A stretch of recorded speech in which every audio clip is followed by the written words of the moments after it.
ಪ್ರಿಯ ವಿದ್ಯಾರ್ಥಿಗಳೇ, ಇಂದು ನಮ್ಮ ಯೂಟ್ಯೂಬ್ ಚಾನಲಲ್ಲಿ ಯಾರೆಲ್ಲ BSc ಡಿಗ್ರಿ ಮುಗಿಸಿ MSc ಇಲ್ಲ PhD ಮಾಡಬೇಕು ಅಂತ ಕಂಪ್ಯೂಟರ್ ಸೈನ್ಸು ಇಲ್ಲ ಡಾಟಾ ಸೈನ್ಸಲ್ಲಿ ಇಂಟ್ರೆಸ್ಟ್ ಇದೆ ಅವ್ರಿಗಾಗಿ ಒಂದು ಉತ್ತಮವಾದ ರಿಸರ್ಚ್ ಸೆಂಟರ್ ಬಗ್ಗೆ ಇಂದು ಮಾಹಿತಿ ಕೊಡ್ತಾ ಇದ್ದೀವಿ.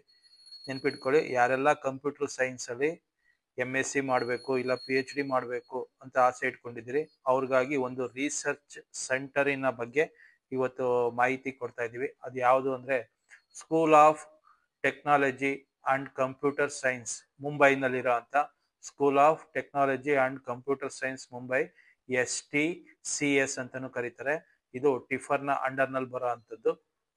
ಇದು Tata institute of fundamental research, TIFR ಮುಂಬೈಯಲ್ಲಿ ಇದೆಯಲ್ಲ, ಅದರಲ್ಲಿ ಒಂದು ಸಬ್ ಬ್ರಾಂಚ್ ಇದು ಒಂದು renewed institution focused on research, purely research and education in computer science and ಟೆಕ್ನಾಲಜಿಗೆ ರಿಲೇಟೆಡ್ ಆಗಿದೆ. ಅದೇ ರೀತಿ STS ಇದು ಒಂದು ಪಾರ್ಟ್ ಆಫ್ ಟಿಫರ್. ಇದೊಂದು premier research institute in India ಅಂತಲೂ ಕರೀತಾರೆ, ಒಂದು premier research institute. The school is known for research working areas like computer science, learning for information and data science. ಅಂದರೆ computer science, learning, information and data science ಬಗ್ಗೆ ಇಲ್ಲಿ research centre ಇದೆ. ಇಲ್ಲಿ ಅದು ಹೇಳಿದ್ವಲ್ಲ, ಏನು ಮಾಡ್ಬೋದು, MSc ಮತ್ತು PhD, BSc ಕಂಪ್ಯೂಟರ್ ಸೈನ್ಸ್ ಓದಿರ್ಬೋದು, ಇಲ್ಲಾಂದರೆ BSc ಓದಿರೋ ಅಂಥವ್ರು ಇಲ್ಲಿ MScಗೆ ಕಂಪ್ಯೂಟರ್ ಸೈನ್ಸ್ಗೆ ಮತ್ತು PhDಗೆ ಜಾಯ್ನ್ ಆಗ್ಬೋದು. ಇದರ ಅಡ್ಮಿಷನ್ ಪ್ರೋಸೆಸ್ ಎಲ್ಲ ಯಾವ ಥರ ಇದೆ ಅಂತಂದರೆ, ಇಲ್ಲಿ ಟಿಫರ್ ಅಂಡರಲ್ಲಿ ಬರೋದ್ರಿಂದ ಟಿಫರ್ ಟೆಸ್ಟ್ ಬರೀಬೇಕಾಗುತ್ತೆ. ಅದರಲ್ಲಿ ನಿಮಗೆ ಕಂಪ್ಯೂಟರ್ಸ್, ಅದರಲ್ಲಿ ತುಂಬ ಸಬ್ಜೆಕ್ಟ್ಸ್ ಬರ್ತವೆ ಟಿಫರ್ ಇದರಲ್ಲಿ. ಅದರಲ್ಲಿ ನೀವು ಕಂಪ್ಯೂಟರ್ ಸೈನ್ಸು ಇಲ್ಲ ಲರ್ನಿಂಗ್ ಇನ್ಫಾರ್ಮೇಷನು, ಡಾಟಾ ಸೈನ್ಸು ಅಂತ ಸೆಲೆಕ್ಟ್ ಮಾಡಬೇಕಾಗುತ್ತೆ. ಅದರಲ್ಲಿ ನಿಮಗೆ ಎಲ್ಲಿ ತುಂಬ ಸೆಂಟರ್ಸ್ ಕೊಟ್ಟಿರ್ತಾರೆ, ಅದರಲ್ಲಿ ನೀವು ಎಲ್ಲಿ ರಿಟರ್ನ್ ಎಕ್ಸಾಮ್ ಬರೀತೀರಿ ನೋಡ್ಕೋಬೇಕು, ಅದರಲ್ಲಿ ಸೆಲೆಕ್ಟ್ ಮಾಡಿಕೊಂಡು ಬರೀಬೇಕಾಗುತ್ತೆ. ಇಲ್ಲಿ ಯಾವೆಲ್ಲ ರಿಸರ್ಚ್ ಸೆಂಟರ್ಸ್ ಇದೆ ಅಂದರೆ, ಆಲ್ಗಾರಿಥಮ್ಸ್ ಬಗ್ಗೆ ರಿಸರ್ಚ್ ಮಾಡ್ಬೋದು, complexity, applied probability, cryptography, communication and information theory, coding theory, machine learning, quantum computation and information, automata, logic, games, formal methods and verification, program languages, ಈ ಥರದ್ದೆಲ್ಲ ರಿಸರ್ಚ್ ಫೀಲ್ಡ್ ಇದೆ. ಅದರಲ್ಲಿ ನೀವು ಸೆಲೆಕ್ಟ್ ಮಾಡಿಕೊಂಡು ಓದ್ಕೋಬೋದಾಗುತ್ತೆ. ಯಾವೆಲ್ಲ ಕೋರ್ಸಸ್ ಇದೆ ಇಲ್ಲ ಪ್ರೋಗ್ರಾಮ್ಸ್ ಇದೆ ಅಂತ ಬಂದರೆ, ಇಂಟಿಗ್ರೇಟೆಡ್ MSc PhD ಅಂತ ಬರುತ್ತೆ. ಇಂಟಿಗ್ರೇಟೆಡ್ MSc ಆ್ಯಂಡ್ PhD ಅಂದರೆ MSc PhD ಒಟ್ಟಿಗೆ ಇಂಟಿಗ್ರೇಟೆಡ್ ಆಗಿ 6 ಇಯರ್ಸಲ್ಲಿ, ಅಂದರೆ ಈಗ ನೀವು BSc ಮುಗಿಸಿ ಹೋದರೆ 2 ವರ್ಷ MSc ಇರುತ್ತೆ, 4 ವರ್ಷ PhD ಇರುತ್ತೆ. ಆ ಥರ ಎರಡೂ ಮುಗಿಸ್ಕೊಂಡು ಬರ್ಬೋದು. 6 ಇಯರ್ಸ್ ಕೋರ್ಸು. ಇಲ್ಲ ಬರೀ MSc ಆಗಿದ್ರೆ ನಿಮ್ಮದು PhDಗೆ ಮಾತ್ರ ಸೇರ್ಕೋಬೋದು, 5 ಇಯರ್ಸ್ ಇರುತ್ತೆ, ಅದು PhD ಪ್ರೋಗ್ರಾಮು. ಇಲ್ಲ MScಗೆ ಮಾತ್ರ ಹೋಗ್ತೀನಿ ಅಂದರೆ 2 ಇಯರ್ಸ್ ಇರುತ್ತೆ MSc ಡ್ಯೂರೇಷನ್. ಇದನ್ನಾದರೂ ಈ 3 ಥರದಲ್ಲಿ ನಿಮ್ಗೆ ಯಾವ್ದು ಬೇಕು ಅದನ್ನು ನೀವು ಸೆಲೆಕ್ಟ್ ಮಾಡ್ಕೋಬೋದು. ಎಲಿಜಿಬಿಲಿಟಿ ಅಂತ ಬಂದಾಗ, bachelor degree computer science, electronics, communication, electrical, mathematics, physics, statistics, ಈ ಥರದ್ದು ಯಾವುದಾದ್ರೂ ಒಂದು ಸಬ್ಜೆಕ್ಟು ನೀವು ಡಿಗ್ರಿನಲ್ಲಿ ಓದಿರಬೇಕು. ಓದಿದ್ರೆ ಇದಕ್ಕೆ ಎಲಿಜಿಬಲ್ ಆಗುತ್ತೆ. ಇಲ್ಲ MSc PhDಗೆ ಬೇಕು ಅಂದರೆ MSc MS MTech ಮಾಡಿರಬೇಕು. ಇಲ್ಲ ಇಂಟಿಗ್ರೇಟೆಡ್ PhD ಮಾಡ್ತೀನಿ ಅಂದರೆ BSc BS ಇಲ್ಲ BE BTech ಓದಿದ್ರು ಇದಕ್ಕೆ ಎಲಿಜಿಬಲ್ ಆಗುತ್ತೆ. ಇದಕ್ಕೆ ಅಪ್ಲಿಕೇಶನ್ ಫೀಸ್ ಬಂದು ಮೇಲ್ ಕ್ಯಾಂಡಿಡೇಟ್ಗೆ 1200 ಇರುತ್ತೆ, ಫೀಮೇಲ್ಗೆ 600, ಅದರ್ಸ್ಗೆ 600 ಇರ್ತದೆ. ಅದೇ ರೀತಿ ಇಂಪಾರ್ಟೆಂಟ್ ಡೇಟ್ಸ್ ಅಂತ ಬಂದರೆ, ಅಪ್ಲಿಕೇಶನ್ ಸ್ಟಾರ್ಟ್ ಡೇಟು ಸೆಪ್ಟೆಂಬರಲ್ಲಿ ಸ್ಟಾರ್ಟ್ ಆಗಿದೆ. ಲಾಸ್ಟ್ ಡೇಟ್ ಬಂದು ಅಕ್ಟೋಬರಲ್ಲಿ ಲಾಸ್ಟ್ ವೀಕ್ ಒಳಗಡೆ ಕ್ಲೋಸ್ ಆಗುತ್ತೆ. ಅಡ್ಮಿಟ್ ಕಾರ್ಡ್ ಬಂದು ನವಂಬರಲ್ಲಿ ಬರ್ತದೆ. ಎಕ್ಸಾಮ್ ಡೇಟು ಡಿಸೆಂಬರು, ಇಲ್ಲ ರಿಸಲ್ಟ್ ಡೇಟ್ ಬಂದು ಜನವರಿನಲ್ಲಿ ನಿಮಗೆ ಇದು ಕಂಪ್ಲೀಟ್ ಆಗೋಗುತ್ತೆ. ಅದೇ ರೀತಿ ಅಡ್ಮಿಷನ್ ಪ್ರೋಸೆಸ್ ಅಂತ ಬಂದಾಗ, ಆನ್ಲೈನ್ ರಿಜಿಸ್ಟ್ರೇಷನ್ ಆಗಬೇಕು, ಎಂಟ್ರೆನ್ಸ್ ಎಕ್ಸಾಮ್ ಬರೀಬೇಕು, ಅದರಲ್ಲಿ ಶಾರ್ಟ್ ಲಿಸ್ಟ್ ಮಾಡ್ತಾರೆ, ಇಂಟ್ರ್ಯೂ ಕರೀತಾರೆ, ಇಂಟ್ರ್ಯೂ ಮುಗ್ದಾದ್ಮೇಲೆ ಅಡ್ಮಿಷನ್ಸ್ ಇರುತ್ತೆ. ಅಂದರೆ STCS ಆಫರ್ಸೆ ಎಂಟ್ರೆನ್ಸ್ ಎಕ್ಸಾಮ್ ಹೇಳಿದ್ವಲ್ಲ, ಅದರಲ್ಲಿ 2 ಸ್ಟ್ರೀಮ್ಸ್ ಇರುತ್ತೆ. Student may be choose the stream that must be suit their background and interest. ಅಂದರೆ 2 ಥರ ಇರುತ್ತೆ. ಹೇಳಿದ್ವಲ್ಲ, ಕಂಪ್ಯೂಟರ್ ಸೈನ್ಸ್ ಬೇಕು ಅಂದರೆ ಕಂಪ್ಯೂಟರ್ ಸೈನ್ಸೇ ತಗೋಬೋದು.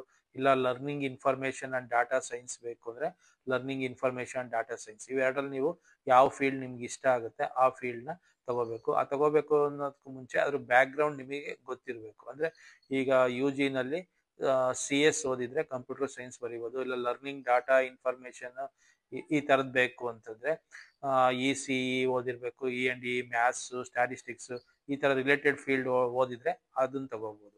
ಆಯ್ತಾ. ಸೆಲೆಕ್ಷನ್ ಪ್ರೋಸೆಸ್ ಅಂದರೆ ಅದು ಹೇಳಿದ್ವಲ್ಲ, ರಿಟರ್ನ್ ಟೆಸ್ಟ್ ಇರುತ್ತೆ, ಇಂಟರ್ವ್ಯೂ ಇರುತ್ತೆ. ಇಂಟರ್ವ್ಯೂಗೆ ಎಷ್ಟು ಜನ ಬರೆದಿರ್ತಾರೆ ಅದರಲ್ಲಿ 1.5% ಅಪ್ಲಿಕೆಂಟ್ ಏನಿರ್ತಾರೆ ಅವ್ರನ್ನ ಇಂಟರ್ವ್ಯೂಗೆ ಮಾತ್ರ ಕರೀತಾರೆ. ಅಂದರೆ ಈಗ 200 ಜನ ಅಪ್ಲಿಕೇಶನ್ ಹಾಕಿದ್ರೆ ಅದರಲ್ಲಿ 3 ಜನಕ್ಕೆ ಮಾತ್ರ ಇಂಟರ್ವ್ಯೂ ಕರೀತಾರೆ. ಆ ಥರ ಪ್ರೋಸೆಸ್ ಇದೆ. ಎಕ್ಸಾಮ್ ಪ್ಯಾಟ್ರನ್ ಬಂದು ಇಲ್ಲಿ part A, part B, part 3, part C ಅಂತೇಳಿ 3 ಥರ ಕೊಟ್ಟಿದ್ದಾರೆ. ಪಾರ್ಟ್ ಎ ಕಾಮನ್ ಆಗಿ ಬರೀಬೇಕು. ಅಂದರೆ ಕಾಮನ್ ಆಗಿ ಅಂದರೆ ಕಂಪ್ಯೂಟರ್ ಸೈನ್ಸ್ ಅವರು ಬರೀಬೇಕು, learning information and data science ಅವ್ರನ್ನೂ ಬರೀಬೇಕು. ಫಸ್ಟ್ ಪಾರ್ಟ್ ಎ ಕಾಮನ್ ಇರುತ್ತೆ. ಪಾರ್ಟ್ ಬಿ ಕಂಪ್ಯೂಟರ್ ಸೈನ್ಸ್ ತಗೊಂಡಿರೋರು ಮಾತ್ರ ಅದನ್ನ ಬರೀತಾರೆ. Part C learning information and data science ತಗೊಂಡಿರೋರು ಅದನ್ನ ಮಾತ್ರ ಬರೀತಾರೆ. ಡ್ಯೂರೇಷನ್ ಬಂದು 3 years ಇರುತ್ತೆ. ಕರೆಕ್ಟ್ ಆನ್ಸರ್ ಆದರೆ 4 marks, ರಾಂಗ್ ಆನ್ಸರ್ ಬಂದರೆ -1 ಆನ್ಸರ್. ಇಲ್ಲಿ ಏನು ಅಟೆಂಡ್ ಮಾಡಿಲ್ಲ ಅಂದರೆ ಯಾವುದೇ ರೀತಿ ಮಾರ್ಕ್ಸ್ ಇರೋದಿಲ್ಲ. ಈಚ್ ಪಾರ್ಟ್ ಕಂಟೈನ್ಸ್ 15 questions ಇರುತ್ತೆ. ಇಲ್ಲಿ ನಿಮಗೆ ಫೆಲೋಶಿಪ್ ಅಂತಾನು ಕೊಡ್ತಾರೆ. ನೀವೇನಾರ PhD ಜಾಯಿನ್ ಆದರೆ ಪ್ರತಿ ತಿಂಗಳು 42,000 ರೂಪಾಯಿ ನಿಮಗೆ ಸ್ಟೈಫೆಂಡ್ ಅಂತ ಕೊಡ್ತಾರೆ.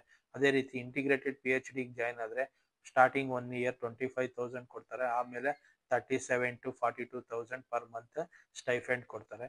ಕನ್ಸಿಸ್ಟೆನ್ಸಿ ಅಮೌಂಟ್ ಅಂತೇಳಿ ಇಯರ್ಲಿ 60,000 ರೂಪಾಯಿ ಬರುತ್ತೆ. ಇಲ್ಲಿ ನಿಮ್ಗೆ ಸೆಲೆಕ್ಷನ್ ಆದರೆ ಯಾವುದೇ ರೀತಿ ಅಡ್ಮಿಷನ್ ಫೀಸ್ ಆಗಲಿ, ಕೋರ್ಸ್ ಫೀಸ್ ಆಗಲಿ ಕಟ್ಟೋ ಅವಶ್ಯಕತೆ ಇಲ್ಲ. 0 ಅಡ್ಮಿಷನ್ ಫೀಸ್ ಇರುತ್ತೆ. ಫ್ರೀ ಆಗಿ ನೀವು 5 ವರ್ಷ PhD ಆದರೆ 5 ವರ್ಷ, ಇಂಟಿಗ್ರೇಟೆಡ್ PhD ಆದರೆ 6 ವರ್ಷ, ಇಲ್ಲ ಬರೀ MSc ಆದರೆ 2 years ನೀವು ಫ್ರೀಯಾಗಿ ಓದ್ಬೋದು. ಅದೊಂದು ಅವಕಾಶ ಇದೆ.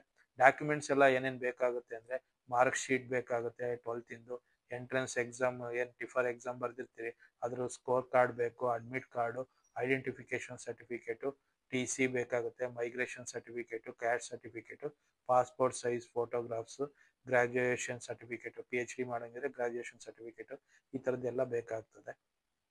ನಮ್ಮ ಕರ್ನಾಟಕದಲ್ಲಿ ಎಕ್ಸಾಮ್ ಸೆಂಟರ್ಸು ಬೆಂಗಳೂರು, ಮಂಗಳೂರು, ಬೆಳಗಾವಿ 3 ಕಡೆ ಕೊಟ್ಟಿದ್ದಾರೆ. ಇಲ್ಲ ನಮ್ಮ 3 ಕಡೆ ನಿಮ್ಗೆ ಏನಾರು ಹತ್ರ ಬೇರೆ ಕಡೆ ಬಾರ್ಡರಲ್ಲಿ ಹತ್ರ ಆಗುತ್ತೆ ಅಂದರೆ ಚೆನ್ನೈಯಲ್ಲಿದೆ, ಕೊಚ್ಚಿಯಲ್ಲಿದೆ, ಕೊಯಮತ್ತೂರು, ಹೈದರಾಬಾದು, ಪಣಜಿ ಈ ಥರದ್ದೆಲ್ಲ ನಿಯರಿಂಗ್ ಸೆಂಟರ್ಸ್ ಯಾವುದಿದೆ ನೋಡಿಕೊಂಡು ನೀವು ಅಲ್ಲಿ ಎಕ್ಸಾಮ್ನ ತಗೋಬೋದು. ರಿಸರ್ವೇಷನ್ಸ್ ಅಂತ ಬಂದಾಗ ಜನರಲ್ಲು EVSಗೆ 10% ರಿಸರ್ವೇಷನ್ ಇದೆ, SCಗೆ 15% ಇದೆ, STಗೆ 7.5%, OBCಗೆ 27% ಇದೆ. ಪರ್ಸನ್ ವಿತ್ ಡಿಸಬಿಲಿಟಿ ಇತ್ತು ಅಂದರೆ 5% ರಿಸರ್ವೇಷನ್ ಕೊಡ್ತಾನೆ. ಪ್ಲೇಸ್ಮೆಂಟ್ ಎಲ್ಲ ಯಾವ ಥರ ಇದೆ ಅಂದರೆ ನಿಯರ್ಲಿ 70 to 95% ಪ್ಲೇಸ್ಮೆಂಟ್ ಆಗುತ್ತೆ. ಲಾಸ್ಟ್ ಇಯರ್ ಹೈಯೆಸ್ಟ್ ಪ್ಯಾಕೇಜ್ ಬಂದು 24 lakhs per annum ಆಗಿದೆ. ಇಲ್ಲಿ ಯಾವ್ಯಾವೆಲ್ಲ ಕಂಪ್ನೀಸು ಇಲ್ಲಿ ಕ್ಯಾಂಪಸ್ ಸೆಲೆಕ್ಷನಿಗೆ ಬರ್ತವೆ ಅಂದರೆ ಇನ್ಫೋಸಿಸು, TCS, ಅಮೆಜಾನು, ಅಸೆಂಚರು, ಗೋಡ್ರೇಜು, ಮತ್ತು ಅರ್ನೆಸ್ಟ್, ಯಂಗ್, L&T ಈ ಥರದ್ದೆಲ್ಲ ತುಂಬ ಕಂಪ್ನೀಸು ಇಲ್ಲಿ, ಯಾಕಂದರೆ ಒಂದು ರಿಸರ್ಚ್ ಸೆಂಟರ್ ಇದು, ಹಂಗಾಗಿ ಇಲ್ಲಿ ತುಂಬ ಸಾಫ್ಟ್ವೇರ್ ಕಂಪ್ನಿಗಳು ಇಲ್ಲಿ ಬರ್ತವೆ ಪ್ಲೇಸ್ಮೆಂಟ್ಗಾಗಿ. 100% ಪ್ಲೇಸ್ಮೆಂಟ್ ಆಗೋ ಅವಕಾಶನೂ ಇರುತ್ತೆ. ಯಾರೆಲ್ಲ ನಿಮಗೆ ಕಂಪ್ಯೂಟರ್ ಸೈನ್ಸು ಇಲ್ಲ ಲರ್ನಿಂಗ್ ಇನ್ಫಾರ್ಮೇಷನ್ ಡಾಟಾ ಸೈನ್ಸಲ್ಲಿ ಇಂಟ್ರೆಸ್ಟ್ ಇದೆ ಅವರು ಟಿಫರ್ ಎಕ್ಸಾಮ್ ತಗೊಂಡು ಈ ಕಾಲೇಜ್ಗೆ ಜಾಯಿನ್ ಆಗ್ಬೋದು. ಇದೊಂದು ರಿಸರ್ಚ್ ಇನ್ಸ್ಟಿಟ್ಯೂಟು, ಮುಂಬೈಯಲ್ಲಿರೋ ಅಂಥ ಟಿಫರ್ ಸೆಂಟ್ರಲ್ ಇರೋ ಅಂಥ ಕಾಲೇಜು. ಕಂಪ್ಯೂಟರ್ ಸೈನ್ಸ್ ಇಂಟ್ರೆಸ್ಟ್ ಇರೋರು ಕಂಪ್ಯೂಟರ್ ಸೈನ್ಸ್ಗೆ ಹೋಗ್ಬೋದು. ಲರ್ನಿಂಗ್ ಮತ್ತು ಇನ್ಫಾರ್ಮೇಷನ್ ಡಾಟಾ ಸೈನ್ಸ್ ಇಂಟ್ರೆಸ್ಟ್ ಇರೋರು ಅದಕ್ಕೆ ಸೇರ್ಕೋಬೋದು. ಒಂದು ಉತ್ತಮವಾದ ಕಾಲೇಜು, 100% ಪ್ಲೇಸ್ಮೆಂಟು, ಜೊತೆಗೆ ಪ್ರತಿ ತಿಂಗಳು ಸ್ಟೈಫೆಂಡ್ ಸಿಗೋ ಅಂಥ ಒಂದು ಕಾಲೇಜು. ಹಂಗಾಗಿ ಉತ್ತಮವಾದ ಕಾಲೇಜ್ ಆಗಿದೆ. ಯಾರೆಲ್ಲ ಇಂಟ್ರೆಸ್ಟ್ ಇದೆ ಅವರು ಟಿಫರ್ ಎಕ್ಸಾಮ್ ಈ ಸೆಪ್ಟೆಂಬರ್ ಮಂತಲ್ಲಿ ಕಾಲ್ ಮಾಡ್ತಾರೆ, ಹಾಕ್ಬಿಟ್ಟು ಎಂಟ್ರೆನ್ಸ್ನ ಬರೀಬೇಕಾಗುತ್ತೆ. Thank you. ಯಾರೆಲ್ಲ ಇನ್ನೂ ನಮ್ಮ ಚಾನಲಿಗೆ ಸಬ್ಸ್ಕ್ರೈಬ್ ಆಗಿಲ್ಲ ದಯವಿಟ್ಟು ಸಬ್ಸ್ಕ್ರೈಬ್ ಆಗಿ. ಇದೊಂದು ಎಜುಕೇಷನಲ್ ಚಾನಲ್ಲು. ಮುಂದಿನ ಎಜುಕೇಷನಲ್ ಬಗ್ಗೆ ಮಾಹಿತಿ ಬಗ್ಗೆ ನೋಟಿಫಿಕೇಶನ್ ಸಿಗುತ್ತೆ.